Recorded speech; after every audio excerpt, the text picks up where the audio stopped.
Hi, this is Mrs. Lemke. The topic we're considering today is the idea of an average of a function over an interval. So understand that there are, on a closed interval, an infinite number of points. And that's what makes this interesting, right, as compared to other situations where you might have thought about an average. So here are 3 questions that we are going to be able to answer by the time we are done with our time together today.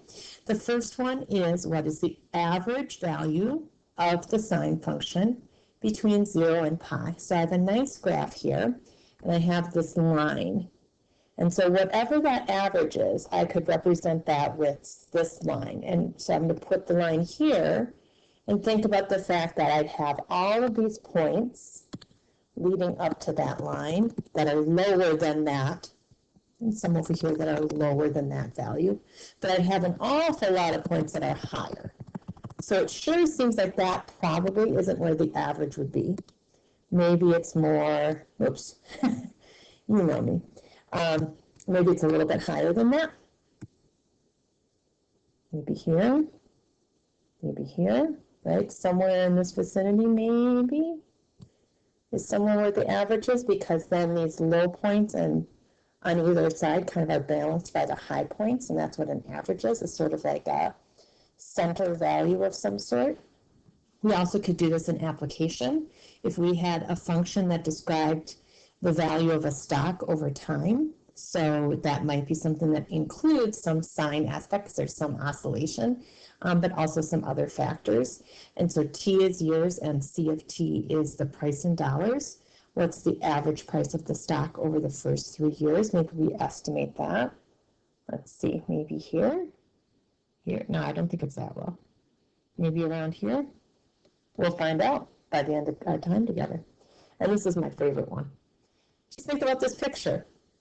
How high would the water level be if all the waves settled? That's an average, right? There's some that are higher and some that go lower.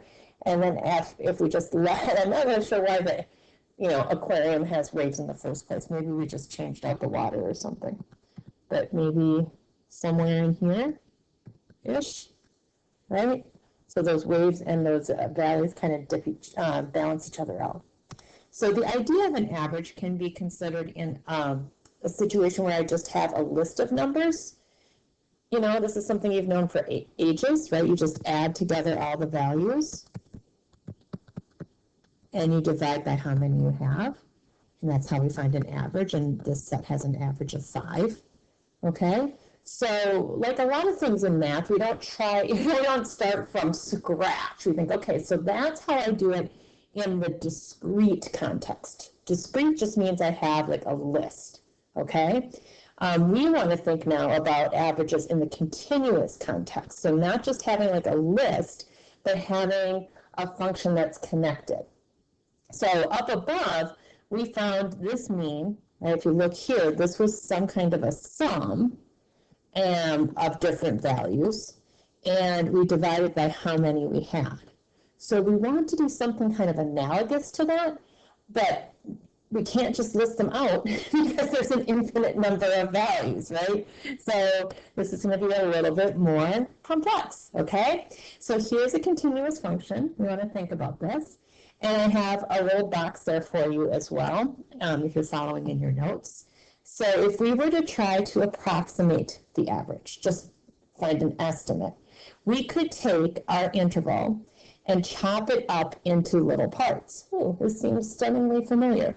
Okay, so we just chop this up. So we have some little delta x that is our entire width cut up into n parts. So if this is our entire width, that width would be b minus a, right? Whatever the right hand minus whatever the left hand is.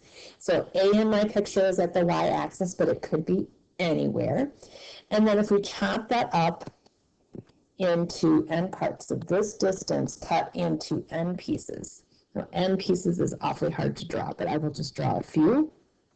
Okay, and so then each little width is called some change in x, some delta x. Okay, so b minus a over n is some change in x. We've seen this idea before. Okay, and then pick some point. So as we've talked about with other situations, you could pick the left-hand edge or the right-hand edge or the middle.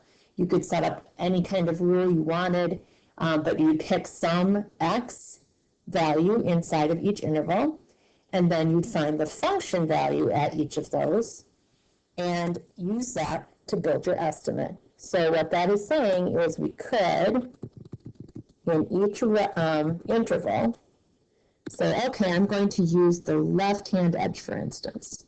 I'm going to take that point. And then in the next interval, I'm also going to take the left-hand edge. And in the next interval, I'm also going to take the left-hand edge. On this one too, I didn't start at the beginning, okay? So in each interval, if I, for example, took the left-hand function value, I could then turn this question into one like this, where I just have a list of values, I add them up, I divide by how many I have, and then that is an estimate of my average. But notice, if n gets bigger, if I take more subdivisions so that my rectangles get skinnier, my estimate is going to get better. That sounds an awful lot like an integral. I'm just saying. So maybe we could go to infinity with our number of rectangles. I'm just saying. I think that would help. Okay? So here's going to be a chunk of math. So take a deep breath. If you are in a place where you are distracted, there's a lot of background noise, this is not the ideal moment for you to listen to this, okay? So choose a moment. Well, this next little bit is going to be some abstract math. Okay, so we're going to take two different little pieces and then like push them together, okay? So first idea. We just said this. That little change in x was found by taking the whole interval and cutting it into n subdivisions, okay? That's something we said on the previous page. We said that right back here. All right, so now we're just going to do some manipulation, okay? So I could think of this as being over 1 and kind of cross-multiplying or whatever way you want to think of that. But delta x times n would be the same as b minus a, which means that n is equal to b minus a over delta x. If right now the back of your head is thinking, why is she doing this? Just go with me for a little bit, okay? I'm manipulating something that I'm going to need in the next step, okay? Then what I'm going to do is take the reciprocal of both sides.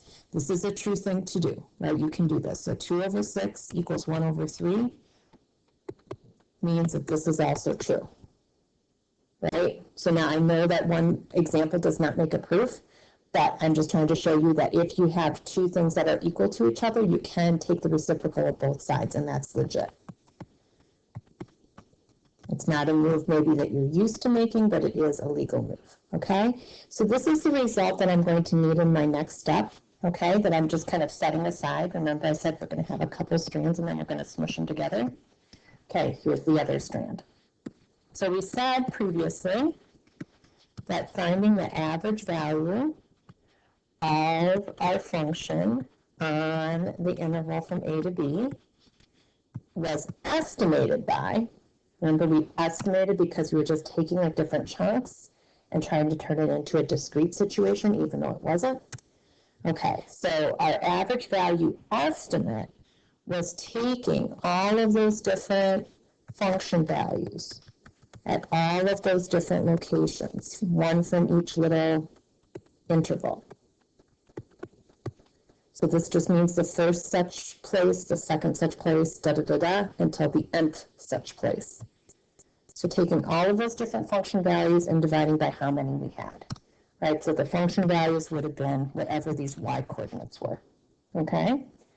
So I'm taking all of those different y coordinates, adding them up, dividing by n. That would be my estimate of the average value.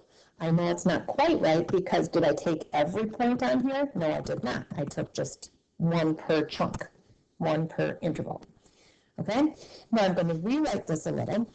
This dividing by n, I'm going to write that as 1 over n. And then I'm going to have all of this adding.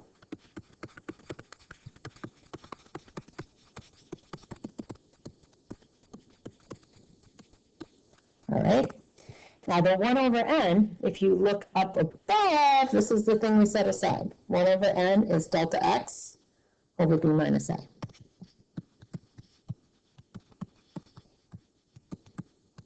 Okay, that's what we kind of figured out up above.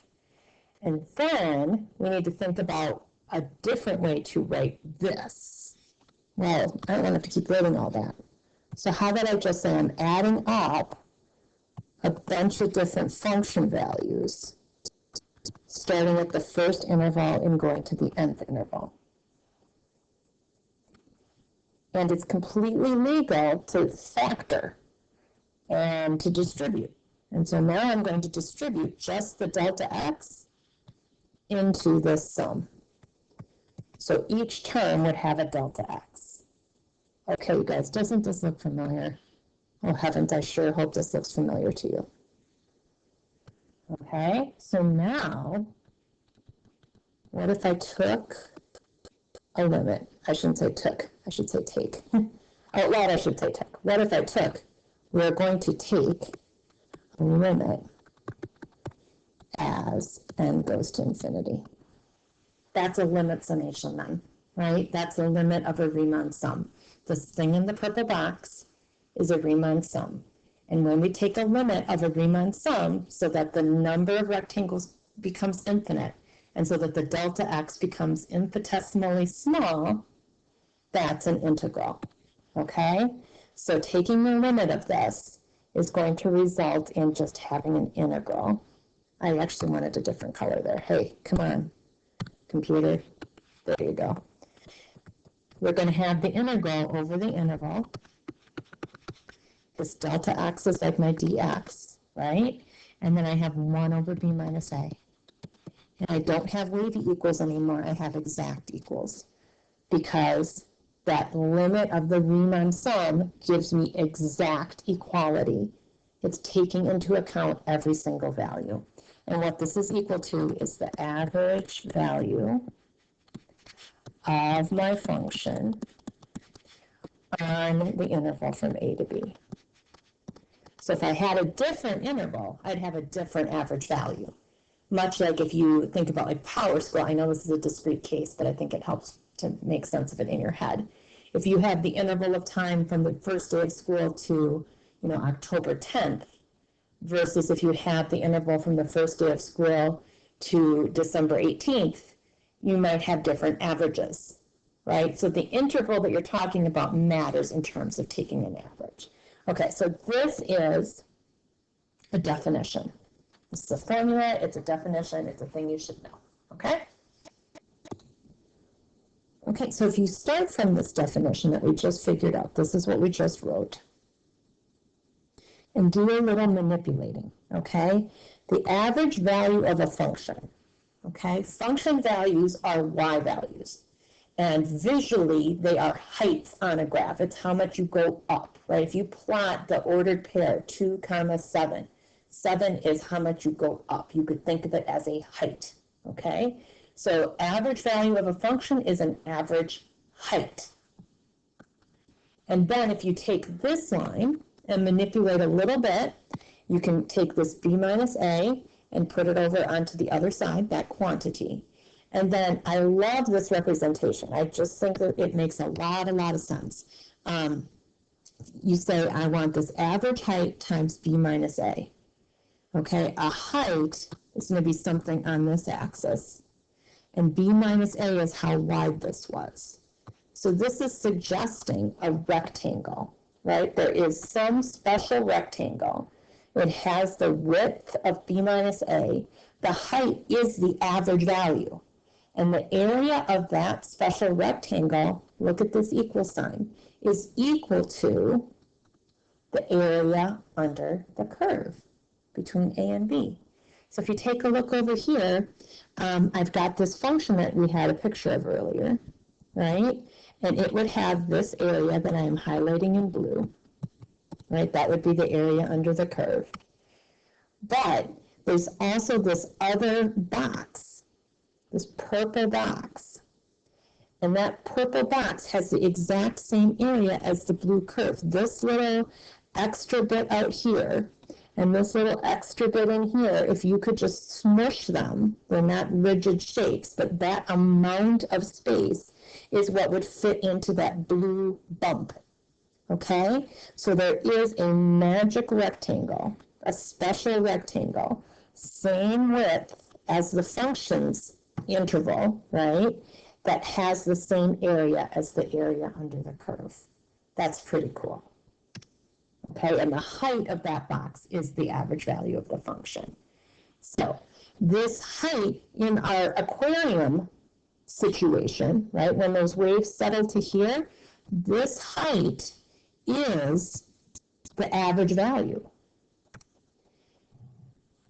Here's another question that I'd like you to try. Okay, so this says, this is like a textbook kind of problem, right? Find the average value of y equals f of x, or f of x equals x squared between -1 and 1. I know here for some reason I typed this as an open interval, closed interval. It does not matter in this question type, okay? I'd like you to pause the video and come back to check your answer.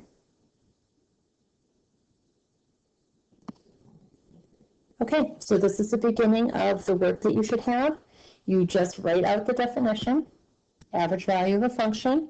You substitute in the bounds and the function in particular. So you don't have just f of x, you have x squared, you have the bounds of -1 and 1. You can tidy that up a little bit. And conceptually, remember that what you're doing is you're trying to figure out, okay, here's this space under the curve, and there has to be some rectangle that has this width, same width as the interval you're talking about, and then how high does that line have to go to have the same area? I think maybe like in here somewhere, right? Where this space, or maybe even a little bit higher, this space here and this space here would have to fill in whatever gap is left. Okay, so here's a nicer looking picture. Okay, you should get that the average value is 1/3. And so here's a picture with a line drawn in at 1/3 and actually a better looking parabola. Yeah, so these little triangle-esque shapes would have enough space in them to fill in that space. And then the region that has the same area is this magic rectangle here. Okay, that magic rectangle has the same area as the part that's colored in gray. All right, here's another question for you. And this is actually the question we started with, okay, one of the two. Actually, I think you could do both of the two that we started with, okay, on your own. So what is the average value of sine on the interval from 0 to pi, and then the one about the stock, okay? I'd like you to try both of those and then come back for your answers. Okay, here is your answer for this one. So you should set up 1 over, then pi minus 0 is just pi, so 1 over pi times the integral from 0 to pi of the sine curve. And when all is said and done, you should get the result of 2 over pi, which is 0.6-ish. And so, you know, visually that means like around there. I just estimated just to kind of give myself a conceptual picture and understand that, you know, like these little spaces here and the bump that's up above will balance each other out. For the one that was about the function that estimates the stock value, you should get pi over 2 plus 1 plus 2 over pi, which is about 3.207. And note, this next one isn't really an example per se, but it is more of just a comment. The average value of a function is the value that would give the same area if the function was a constant. So that's basically a different way of saying the thing about the magic rectangle, okay? In this particular problem, if I were finding the average value, this is from 0 to 3, it doesn't actually say that, but that's what I meant. This is from 0 to 3 with this more shallow parabola. And if you work that out, you get 1.5. And so 1.5 on this picture would be like here, right? So this area is the same as what you would have as area if you had a constant function, right? The magic rectangle. All right, last question for you, and then we're done for the day. Okay, so see if you can figure this one out. Find the average value of that function between 1/2 and 2. Please pause the video and try it. Okay, so our first move on this, since we are going to have to integrate, is going to be to split it up. So x squared over x squared is 1. And then 1 over x squared, I'm going to write that in calculus-friendly notation. So I'll be able to use power rule. And then over here, I'm going to set up my interval. I'm going to use my interval, I meant to say. So 2 minus 1/2 is 3/2. And 1 divided by 3/2 is 2/3. So I have here a slide that shows the working out of all of that. Here's my 2/3. Here is the integrand I just was talking about. And then the mechanics, blah, blah, blah, should give you an average value of 2.